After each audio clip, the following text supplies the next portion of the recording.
శ్రీరస్తు శుభమస్తు అవిఘ్నమస్తు.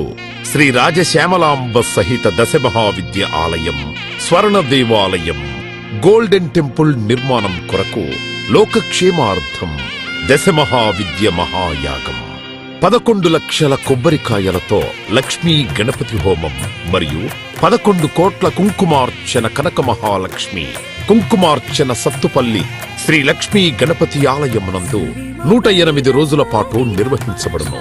ఈ కార్యక్రమంలో భక్తులందరూ పాల్గొని తీర్థ ప్రసాదములు స్వీకరించి భగవత్ కృపకు పాత్రులు కాగలరని మనవి.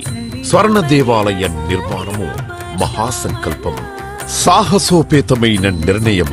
ఇది అమ్మ నిర్ణయం. ఇది దైవ సంకల్పం, భక్తుల శిష్యకోటి సంకల్పం.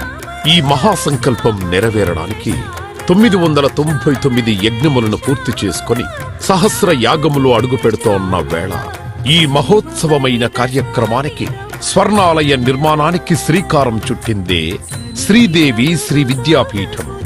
గణపతి శరణాగతి అంటూ దైవాన్ని స్మరిస్తూ ఈ కార్యక్రమాన్ని రూపురేఖలు తీర్చిదిద్దడానికి భక్తులు ఈ యజ్ఞాన్ని నిర్వహిస్తున్నారు.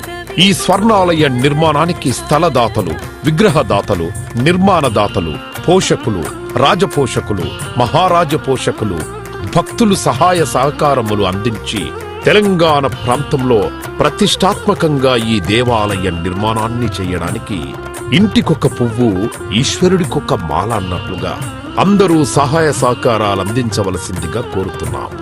ఈ ఆలయ నిర్మాణం వల్ల దశమహావిద్య ఆలయములు స్వర్ణాలయము మన తెలుగు ప్రాంతంలో యావత్ ప్రపంచంలో మొట్టమొదటి ఆలయముగా చరిత్రలో సువర్ణాక్షరాలతో లిఖించబడే సువర్ణ అవకాశమిది.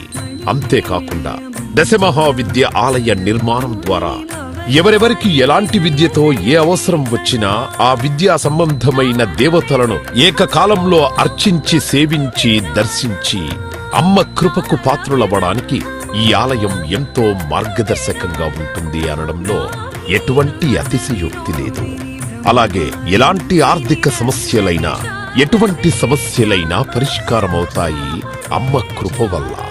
కలిపురుషుడి యొక్క ప్రభావం చేత కలియుగంలో ప్రకృతి వైపరీత్యములు, ప్రకృతిలో అనేక రకాల గ్రహగతుల చేత మానవుడి జీవితం ప్రశాంతం లేకుండా జీవితాన్ని గడుపుతూ దినదిన గండం 100 ఏళ్ల ఆయుష్ అన్నట్లుగా ప్రతిక్షణం మనసు ప్రశాంతత లేకుండా కలి ప్రభావం చేత ఎటువంటి పూజలు, ఎటువంటి యజ్ఞాలు, ఎటువంటి సాధనలు చేసినా కూడా సరైన ఫలితాలు లేక అంధకారంలో కొట్టుమిట్టాడుతున్నట్టుగా అన్ని ఉన్నా ఏదో కోల్పోయినట్లుగా జీవితానికి సుఖం లేకుండా కాలము గడుపుతున్న జీవకోటికి కామకోటి పరమాచార్యుల యొక్క, జగద్గురువుల యొక్క, అస్మద్గురువర్యుల యొక్క ఎన్నో కోట్ల తపశ్శక్తిని ధారాదత్తం చేసి ఈ ఆలయ నిర్మాణం చెయ్యడానికి మహాసంకల్పం చేసినాము.